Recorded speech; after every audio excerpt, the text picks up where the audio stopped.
오늘 우리가 읽은 이 본문은 이스라엘의 첫 번째 왕이었던 사울이 왕으로 기름 부음 받기 전에 일어났었던 일을 이야기하고 있습니다. 성경은 이 말씀을 통해서 우리 일상에서 벌어지는 크고 작은 문제들을 통해 하나님이 어떻게 당신의 섭리를 이루어 가고 계시는지를 우리에게 가르쳐 주고 있지요. 오늘 이야기는 이렇게 시작이 되었습니다. 베냐민 지파에 기스라 하는 유력한 사람이 있었다. 그에게 아들이 있었는데 그의 이름은 사울이요 준수한 소년이라. 여러분, 이스라엘 12지파 중에 이 베냐민 지파가 있습니다. 그런데 그 지파 중에 기스라고 이름하는 유력한 사람이 있었다라고 얘기를 하지요. 여기서 유력한 사람이라는 말의 뜻은 재물이 풍족한 부자라는 뜻입니다. 성경은 이 단어를 룻기 2장 1절에서 보아스라는 사람에 대해서 설명을 할 때 이 단어를 설명을 했지요. 이 단어에 따르면은 이 사람은 돈이 많았던 사람이고 그 지역 내의 리더의 역할을 하고 있었던 베냐민 지파의 부유한 사람입니다. 그 증거를 사무엘상 9장 3절에서 발견하게 되는데, 사울의 아비 기스가 암나귀 들을 잃고 그 아들 사울에게 이르되 너는 한 사환 종을 데리고 일어나 가서 암나귀들을 찾으라, 이렇게 얘기를 했습니다. 여러분, 예전에 한국에서는 이 가정통신문을 이 아이들한테 보냈습니다. 그래서 집안의 이 재산을 조사하는 설문조사를 했었어요. 집안에 차가 있는지, TV와 냉장고가 있는지, 뭐 이런 것들을 파악을 시켰죠. 그런 내용을 파악함으로써 이 한국 사회는 각 가정의 경제적인 상황과 재력을 보고받기 위함이었는데, 그 당시에도 TV나 차나 컴퓨터나 이런 것들이 있다는 것은 그 집안이 부자라는 증거가 됐습니다. 마찬가지로 그 당시 히브리인들 가정에 암나귀들이 있었다는 것은 어느 정도 재력이 있었다는 것을 표현하는 뜻입니다. 자, 그런데 오늘 성경은 사울의 아버지가 암나귀 한 마리가 아니라 암나귀들을 잃어버렸다라고 얘기를 합니다. 단수가 아니라 복수라는 것이고 플러럴이라는 뜻이지요. 몇 마리인지는 알 수 없지만 상당히 많은 숫자의 나귀들을 잃어버린 것 같아요.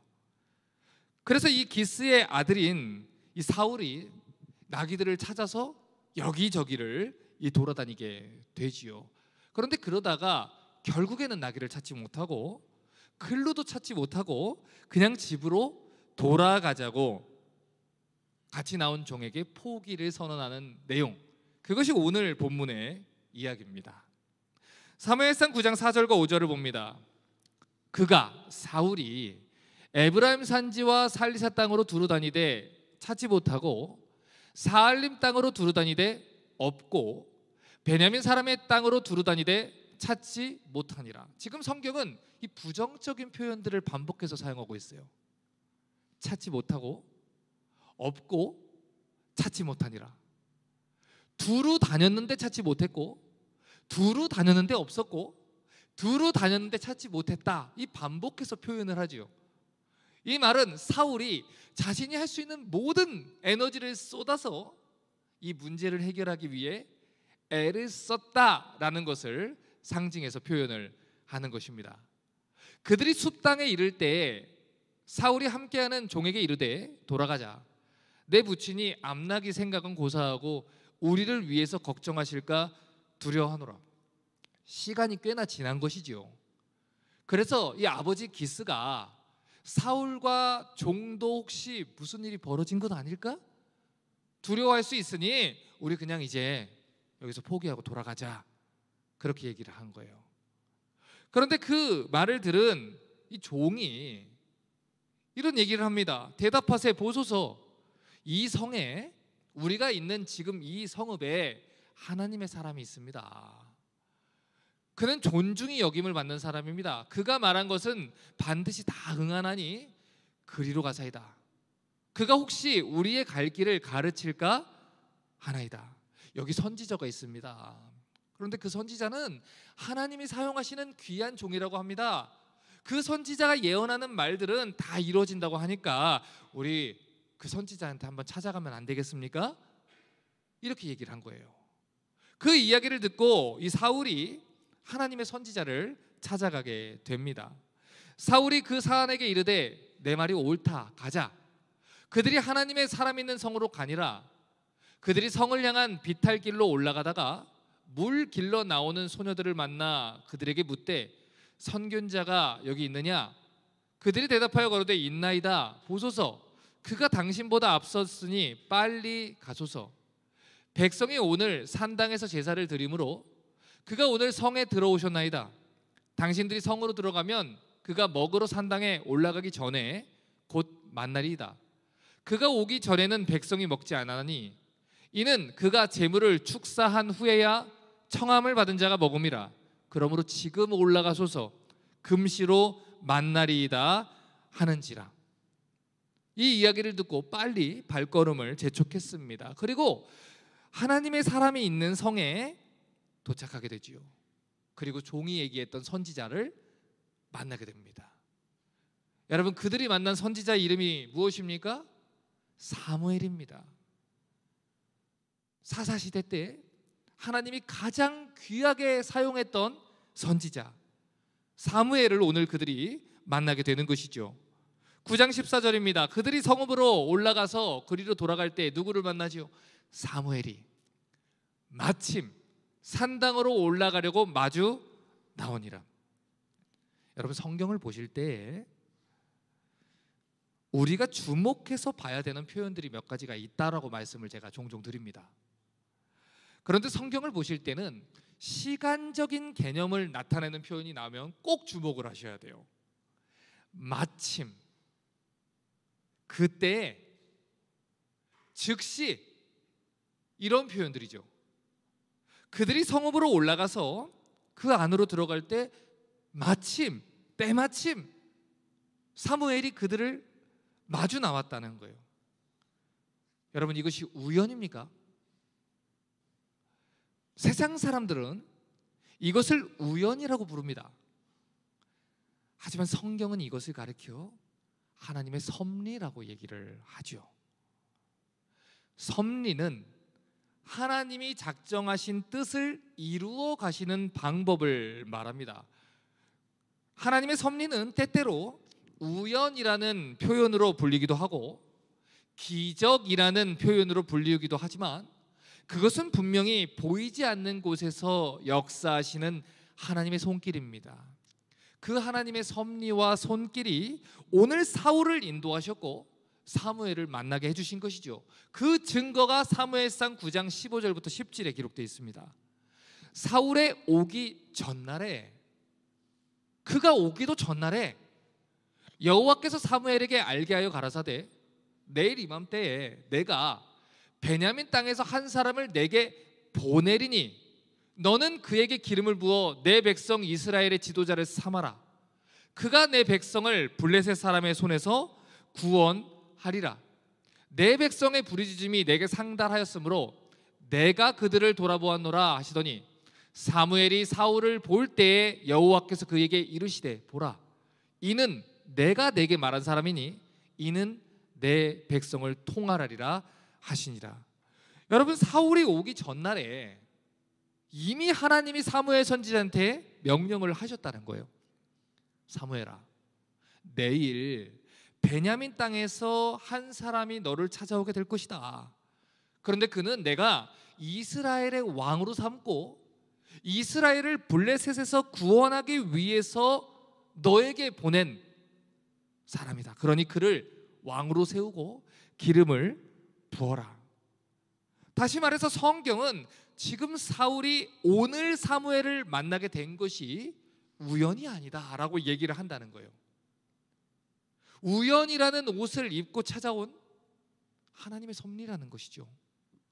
자, 그러면 생각해 볼게요. 여러분, 왜 사울이 오늘 사무엘이 있는 성읍에 오게 됐습니까? 삶에 문제가 터졌기 때문입니다. 집안의 나귀들을 잃어버렸고 막대한 재산의 손해를 입게 되었기 때문에 그것을 수습하기 위해 여기까지 오게 된 거예요. 여러분, 왜 사울의 아버지가 아들을 그 위험한 길에 내보냈을까요? 여러분, 그것은 잃어버린 나귀의 숫자가 한두 마리가 아니었기 때문이라고 추측을 합니다. 많은 숫자이기 때문에 믿을 수 있는 아들을 보내야만 그 나귀들을 찾아올 수 있다 생각을 하고 이 기스가 아들을 보내게 된 것이죠.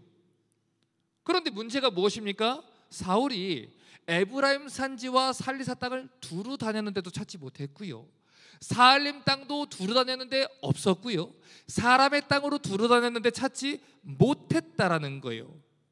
먼 거리를 헤매며 애를 쓰고 애를 써도 나귀를 찾지 못했다는 것이죠. 그래서 절망 중에 있었다는 거예요. 지금 내 삶에 어려움이 터졌는데 그걸 해결하기 위해서 무슨 방법을 다 동원했음에도 불구하고 해는 저물어 버렸고 나는 지쳤으며 더 이상 해결할 방법이 전혀 보이지 않았다는 것입니다. 그런데 하나님은 그 해결되지 않은 문제를 통해서 사울을 어디로 이끌어 가십니까? 사무엘 선지자 앞으로 이끌어 가신다는 거예요. 다시 말해서 하나님은 사울의 가정에 벌어진 이 문제와 어려움을 통해서 하나님의 말씀과 주권과 섭리 앞으로 이끌어 가신다는 거예요. 사무엘상 9장 15절과 16절을 다시 한번 봅니다. 사울의 오기 전날에 여호와께서 사무엘에게 알게 하여 가라사대 내일 이맘때에 내가 베냐민 땅에서 한 사람을 내게 보내리니 그에게 기름 부어 내 백성 이스라엘의 지도자를 삼아라. 그가 내 백성을 블레셋 사람의 손에서 구원하리라. 내 백성의 부르짖음이 내게 상달하였으므로 내가 그들을 돌아보았노라. 여러분, 하나님은 이 사무엘 선지자에게 내일 사울과 그의 종이 오게 될 것을 미리 알려줬습니다. 물론 사울은 이 일이 하나님으로부터 벌어진 일이라는 걸 알지 못했어요. 그는 그저 아버지의 나귀를 찾으려고 길을 나섰을 뿐이고 아버지의 말씀에 순종한 것뿐이고 나귀를 찾지 못해서 이곳저곳을 헤매이다가 지쳤을 뿐입니다. 그런데 성경은 뭐라고 얘기합니까? 이 모든 일들이 누구로부터 왔다? 하나님으로부터 왔다. 하나님이 섭리하신 일이다. 이렇게 밝히고 있다는 거예요. 자, 그러면 차근차근 생각해 볼게요. 사울의 아버지가 나귀를 잃어버린 일은 우연입니까? 아닙니다. 하나님의 섭리죠. 사울의 아버지가 나귀를 찾는 일을 다른 종에게 맡기지 않고 사울에게 맡긴 것은 우연입니까? 아니죠. 그 또한 하나님의 섭리지요. 사울과 그의 종이 하루 종일 나귀를 찾아다녔지만 찾지 못하고 헛수고를 한 일이 우연입니까? 아닙니다. 그 또한 하나님 섭리입니다. 나귀들을 찾지 못했으니까 집으로 돌아가자 했을 때 이 사울의 종이 사무엘 선지자가 있는 곳으로 가봅시다 라는 생각을 떠올릴 수 있었던 것은 우연입니까? 아닙니다. 그 또한 하나님의 섭리입니다. 여러분, 이처럼 성경은 우리가 우연 또는 기적이라고 부르는 인생의 순간들을 통해서 하나님이 일하고 계신다는 것을 이야기해 준다는 거예요. 마침 그때라는 표현 뒤에 사실 하나님이 섭리하고 계셨다, 이걸 보여준다는 것이죠. 그 일을 위해 하나님은 사무엘 선지자를 전날에 준비시켰고 그에게 말씀을 주셨고 사울에게 증거하라고 하신 것입니다. 자, 그런데 놀라운 것이 또 있어요. 여러분, 이 모든 일이 어디서부터 시작됐냐는 거예요. 무엇으로부터 시작되었냐는 것이죠. 사무엘상 9장 16절을 다시 한번 보겠습니다. 내일 이맘때에 내가 베냐민 땅에서 한 사람을 내게 보내리니 사울이라는 사람이 오게 될 것이다. 나귀를 잃어버린 일 때문에 오게 될 것이다, 이거지요. 자, 그러면 우리는 이렇게 생각할 수 있어요. 나귀를 잃어버리는 것이 시작이구나. 그런 성경은 아니라고 말해요. 너는 그에게 기름을 부어 내 백성 이스라엘의 지도자를 삼아라. 그가 내 백성을 블레셋 사람의 손에서 구원하리라. 자, 여기 이유가 있는 거예요. 내 백성의 부르짖음이 내게 상달하였으므로 내가 그들을 돌아보았노라. 자, 그러니까 나귀를 잃어버린 것은 표면적인 문제예요. 지금 하나님이 사울을 사무엘에게 보낸 이유가 뭡니까? 이스라엘의 기도를 들으셨기 때문에. 지금 사울의 집안에 나귀를 잃어버려서 사울이 사무엘에 있는 곳까지 오게 된 이유가 무엇입니까? 왕으로 기름 부음 받는 이유가 무엇입니까? 하나님이 이스라엘의 기도를 들으셔서 블레셋을 구원하기 위해 사울의 모든 인생의 여정들을 사용을 하고 계시다는 거예요. 그러니까 사울이 사무엘에 있는 성읍에 가게 된 표면적인 이유는 나귀를 잃어버린 것이지만 그 일이 실제로 일어난 진짜 이유는 이스라엘의 부르짖음이 하나님께 들렸고 하나님이 이스라엘을 구원하기로, 그들의 기도에 응답하기로 작정하셨기 때문이라는 거예요. 여러분, 그러므로 시야를 넓히셔야 돼요. 이 본문을 통해서 여러분의 신앙생활의 중요한 원리를 깨달으셔야 되고 믿음의 원리를 이해하셔야 됩니다. 여러분, 사울의 아버지가 나귀를 잃어버린 것은 결코 우연이 아니었어요. 그것은 하나님이 그의 상실과 헛걸음을 이용해서 사무엘 선지자 앞에 인도하기 위해 그 사건을 사용한 겁니다.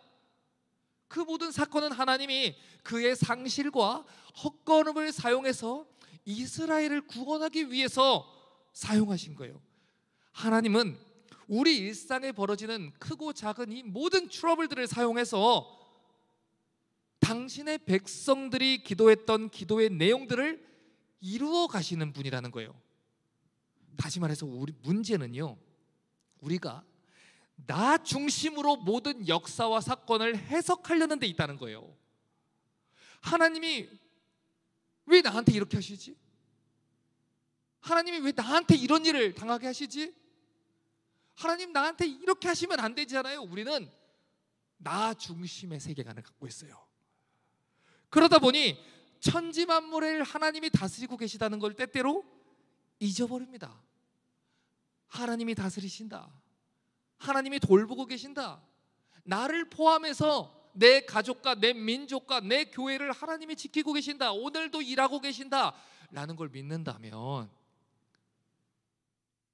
불평하지 않을 수 있을 텐데 우리는 믿지 못하는 것이지요. 여러분, 오늘 사울의 문제가 무엇입니까?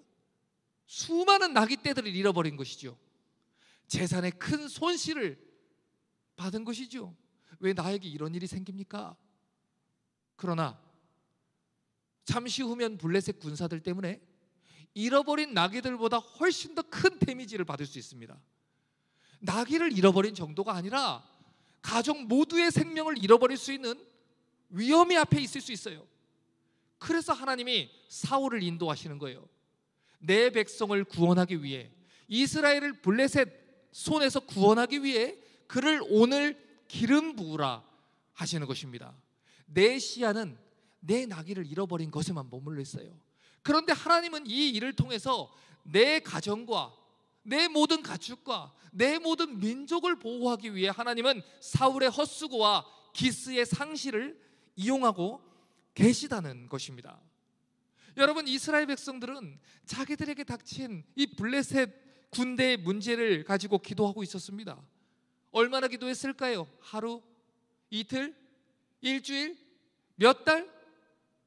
여러분, 어쩌면 기도하던 사람들 중에는 자신의 기도가 응답되지 않아서 기도를 멈춘 사람들도 있었을 겁니다.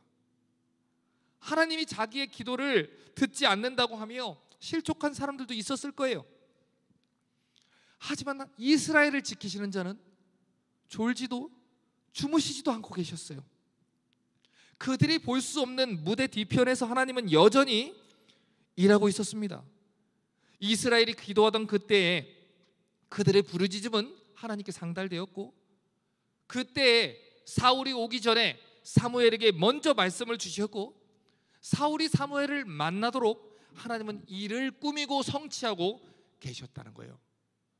예레미야 34장 2절과 3절은 오늘 사무엘에게 명령하셨던 여호와 하나님이 어떤 분인지 이렇게 얘기했습니다. 이를 행하는 여호와, 그것을 지어 성취하는 여호와. 이것이 무슨 말입니까? 그 일을 설계하고 이루고 모든 것을 성취할 때까지 모든 하나님의 뜻을 작정하시고 계획하고 이루시는 하나님의 이름 여호와라는 것입니다. 그 이름을 여호와라 하는 자가 이같이 이르노라. 너는 내게 부르짖어라. 지금 당장 두루 다니되 찾지 못해도 부르짖어라. 두루 다니되 없었고 해도 부르짖어라. 두루 다니되 헛수고같이 느껴져도 부르짖어라. 나 여호와가 내게 응답하겠고 내가 알지 못하는 크고 비밀한 일을 내게 보이리라. 여러분, 지금 부르짖으라라고 하는 것은 명령문입니다. 기도하라는 거예요. 여러분, 성도들을 상담하다 보면 매번 똑같은 문제로 불평하고 원망하는 모습들을 얼마나 많이 보는지 모릅니다. 그러면 똑같이 얘기해요. 기도해야 된다고. 기도하시라고. 기도 안 하니까 그 문제에 자꾸 무너지는 거예요. 기도하지 않으니까 그곳에 자꾸 빠지는 거예요. 성경은 말합니다. 기도해라. 내가 들을 것이다.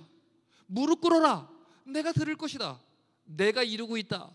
내가 성취할 것이다. 내가 돌볼 것이다. 문제는 하나님이 아닙니다. 우리의 믿음 없음입니다. 오늘 사울의 아버지 기스의 입장에서 생각해 보십시오. 그의 재산의 가장 중요한 나귀들이 하루아침에 사라져 버렸어요. 재산의 큰 부분을 잃어버려서 왜 나한테 이런 일이 벌어지지요? 나귀를 찾으려 했어요. 그는 낙심했어요. 속상했어요. 여러분, 사울은 어땠지요? 하루 종일 돌아다녔는데 나귀를 찾지 못했어요. 속은 타들어갑니다. 다리는 아픕니다. 날은 어두워지는데 도무지 찾을 수가 없습니다. 그는 낙심했어요. 이스라엘 입장에서 생각해 보십시오. 블레셋 군대에게서 구원해달라고 기도했는데 하나님은 응답하실 기미조차 없어요. 두렵고 무서운 상황 속에서 그들의 기도는 응답되지 않는 것처럼 보여요. 그들 모두가 문제를 가지고 기도하고 있어요. 그런데 응답이 보이지 않아요. 내 삶은 나아지지 않는 것 같아요. 기도해도 소용이 없나?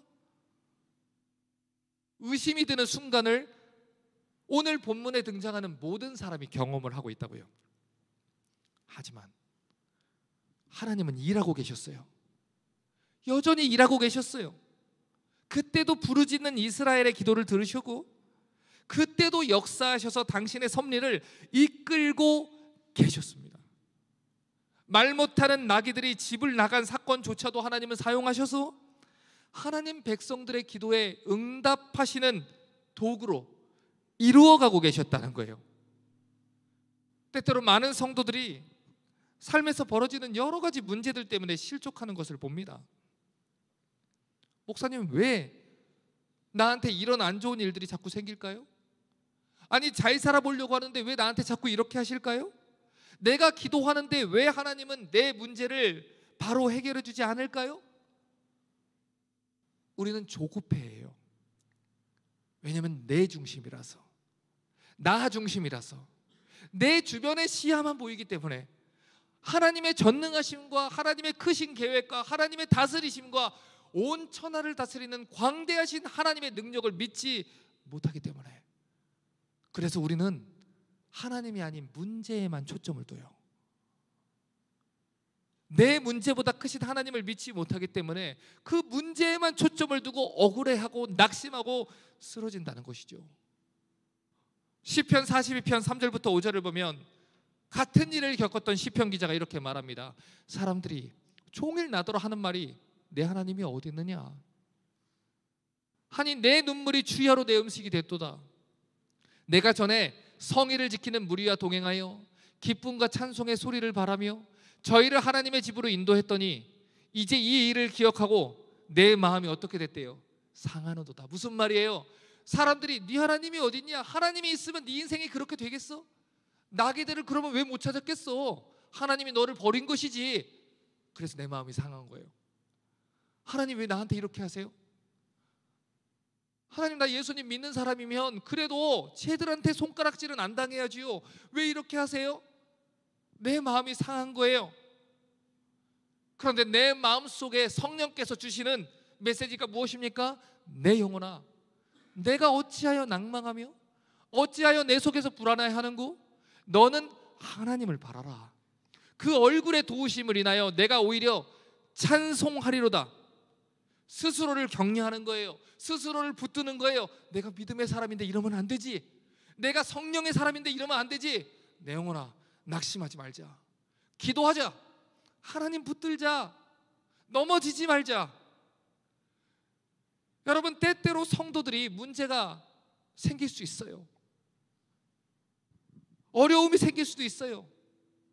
그래서 낙심할 수도 있어요. 그래서 시편의 기자도 같은 이야기를 하는 거예요. 나한테 어렵고 힘든 문제가 생기니까 사람들이 나는 하나님 사랑 못 받은 자식이라고 조롱하더라. 그는 선택을 해야 했어요. 그 조롱과 원망하는 상황 속에서 주저앉아 버리든지, 하나님, 그래도 나는 하나님 붙잡겠습니다, 낙심하지 않고 하나님 신뢰하겠습니다 라고 뚜벅뚜벅 걸어가든지. 여러분, 근래에 달라스에 이 개척교회 세미나라는 것이 열리더라고요. 저희 교회도 개척한 지 4년째가 아닙니까? 목사님, 개척할 때 개척하는 목사로서 꼭 가르쳐 주셔야 되는 이야기가 있다면 무엇을 가르쳐 주시겠어요? 라고 나중에 후배들이 물어보면 나는 무엇을 얘기해야 될까? 라고 고민을 해봤어요. 답은 하나입니다. 나귀를 잃어버려도, 하루 종일 못 찾아도, 열매가 당장에 보이지 않아도, 무화과 나뭇잎이 말라도, 아무런 양떼가 다 소출이 없어도, 우리 밭에 소출이 없고 외양간이 비어도 나는 하나님을 찬송하리로다. 비법은 하나입니다.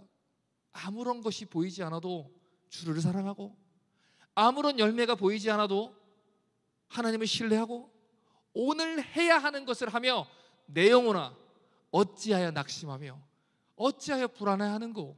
너는 하나님을 바라라. 하나님을 찬송하라. 그렇게 하루하루 우리가 해야 하는 것만 하면 되는 것입니다. 그 외에 할 이야기가 없습니다. 시편 42편 9절부터 11절은 말합니다. 내 반석이신 하나님께 말하기를 어찌하여 나를 잊으셨나이까? 내가 어찌하여 원수의 압제로 인해 슬프게 다니니까 하리로다. 내 뼈를 찌르는 칼같이 내 대적이 나를 비방하여 늘 말하기를 내 하나님이 어디 있느냐 하도다. 낙심하기에 적합한 상황 아닙니까?